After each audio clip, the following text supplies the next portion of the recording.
From the studios of Podcast Detroit in the Cass Corridor, this is your Daily Detroit News Bite, recorded on Monday, August 13th. I'm Sven, and it's good to be back. And I'm Jer.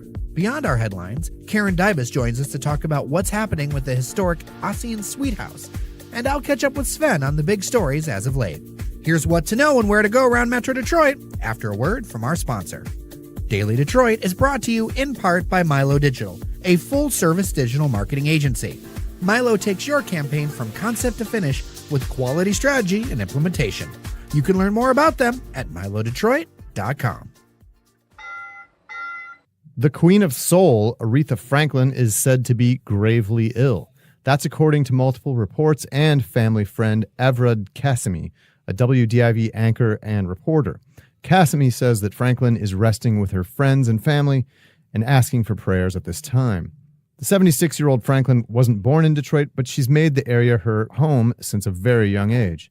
Her father, C.L. Franklin, was a minister, but in 1960, Aretha broke out with her own secular career. Her musical sound, though, has always worn the influence of her church roots. She's won 18 Grammy Awards and sold more than 75 million records. Her unforgettable songs include Respect, You Make Me Feel Like a Natural Woman, Spanish Harlem, and Think.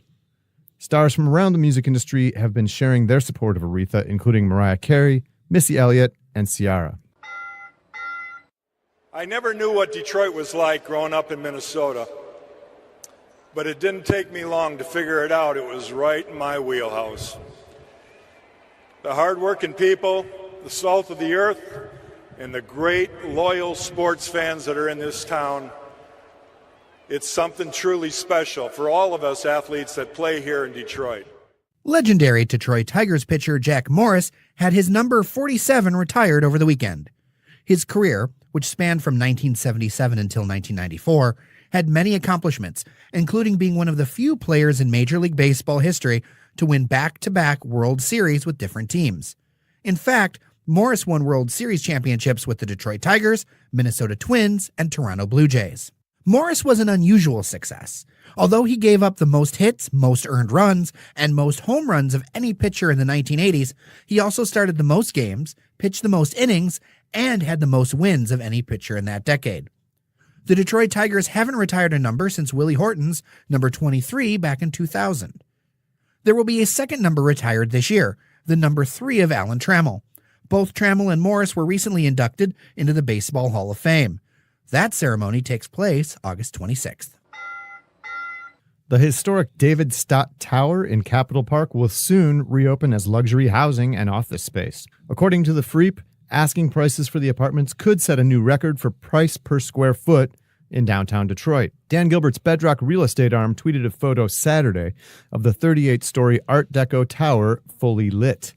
Bedrock says the Stott will feature ground floor retail, nearly 40,000 square feet of office space, and 107 residential units following a top-to-bottom renovation.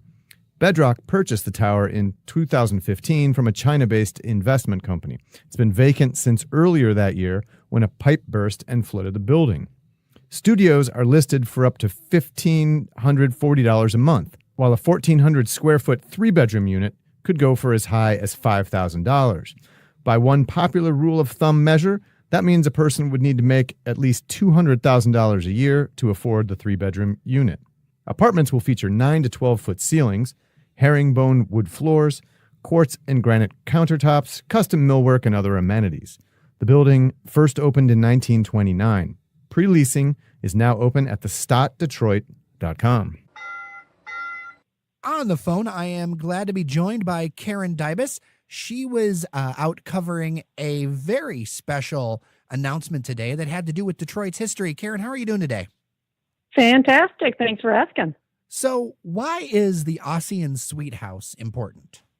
It is a landmark civil rights monument in the city of Detroit, in that the 1925 case that came out of a mob riot of sorts that took place there turned into a case that set up Dr. Sweet as both a civil rights hero, but Clarence Darrow, the famous defense attorney, as well as the city of Detroit, as a place where a man, regardless of color, can get a fair trial.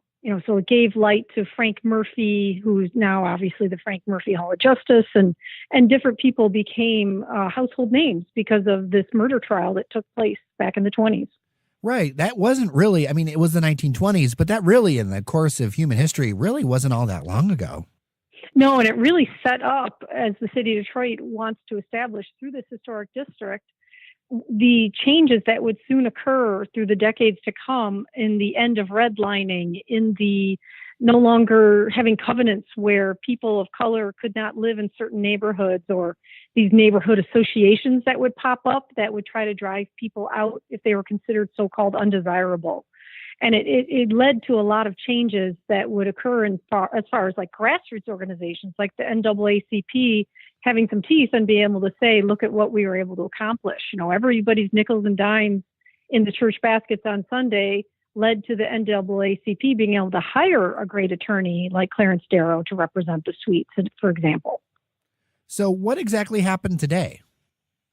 Today, the city of Detroit announced that through several years of hard work, they were able to connect with the National Park Service to receive a $500,000 grant. That grant will then allow them to preserve and open up several homes on Garland on the city's east side and make them historical sites where you can learn about the Sweet trial.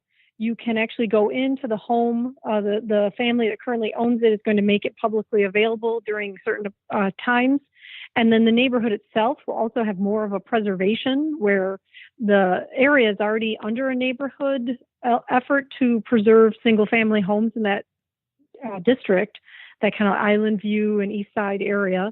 And then this will further that as well. So it gives that area much more of a come here, see the site, walk through it, learn more about civil rights history in Detroit, largesse. Well, there are really some great homes around that whole area, and near Island View and all of that, there's a lot of activity starting to pick up as far as investment and folks moving in those neighborhoods kind of getting, a little bit more shine on them. Yeah, absolutely. The stabilization project that's taking place, it has both beautiful schools in the area if you drive through the neighborhoods, but the homes themselves are investment worthy and are part of the city's big $130 million strategic neighborhood fund. So they want to do improvements to the streetscape, to the parks, to the commercial districts.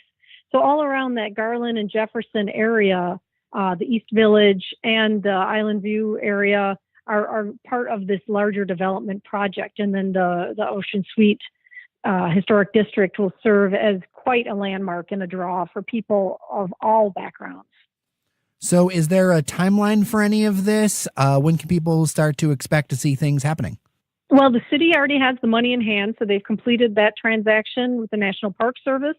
They're now sending it out for bid, and so they'll seek people who can take the homes that were carefully preserved and boarded up in the area by the city and bring them back to life, make them look like I hope they did in 1925. I believe that's part of the project. So they'll have about a 12 to 18 month time frame of when this work's going to take place. The street has already been improved. There's new sidewalks. The Sweet Home itself has never looked better, I will tell you, after visiting it multiple times. And so this is really the time frame for seeing this money get spent is probably, like I say, about that 18 months to 2 year time period. Well, that's all really exciting. Thank you, Karen, so much for doing this for us today. Yeah, happy to do it. Glad to be part of Detroit's history and renovation. Daily Detroit is brought to you in part by Falling Down Beer Company. Go try the Ninja Chicken over in Oxford, Warren, or soon right here in Detroit at the Detroit Shipping Company. By the way, if you're looking for a job, they're hiring in their Warren location. 1 year of alcohol serving experience required. You must be TIPS or ServSafe Alcohol Server certified. You can apply on the Falling Down Beer Company Facebook page. So Sven was out of town last week, so we saved our discussion about the primary election and news of the week for when he came back from the woods. Welcome back, Sven. Thanks much. Miss anything? You could say that. We had an interesting turn of events in Detroit where Gretchen Whitmer won the Democratic primary statewide, but Sri Tanadar won the city of Detroit. Thoughts? So this is kind of interesting. I'm still kind of catching up on a lot of the election news in general, but I noted that Detroit's turnout was, I think, 21%, if I'm not, about 21.5%, which is lower than the statewide turnout, which, was the highest in years at over 27%. This suggests to me that, Whitmer is going to need to kind of amp up her ground game in the city of Detroit to get that turnout higher. I mean, look, Whitmer's going to carry Detroit. That's not in question. They're not going to spring a surprise and vote for Bill Schuette. There was like a couple thousand Republican votes total in the city. Right. But if Gretchen Whitmer wants to win statewide vote, she needs to turn out the vote in Detroit, and it's going to need to be higher than 21%. So that's an issue, and it's it speaks to some of the concerns, frankly, that we've been hearing from a lot of people, that she just wasn't taking Detroit seriously enough. I mean, this is a midterm election. It's not a presidential year. So, you're already fighting kind of an uphill battle to get turnout anywhere, especially in a place like Detroit. So that's going to be huge for her. Well, and ground game matters in the city of Detroit. You need to be visible. Name recognition matters. And Gretchen Whitmer is from a part of the state that, just doesn't have a lot of resonance here in the city. One of the things that Sri Tanadar did right was he started his campaign so early so that there could be a lot of name recognition, so people could get a picture in their mind of who he was. And, he hired some people who were visible in the city, and he spent a lot of time in the city. I mean, even on the last day, he was in campus marches at like 2:00 in the afternoon, still hustling for votes. And I've seen a lot of talk online, especially from progressives who are frustrated about how Sri did so well in Detroit. But the reality is, you have to show up. You have to be visible. And he did the best job in the city of Detroit of being visible with those key communities.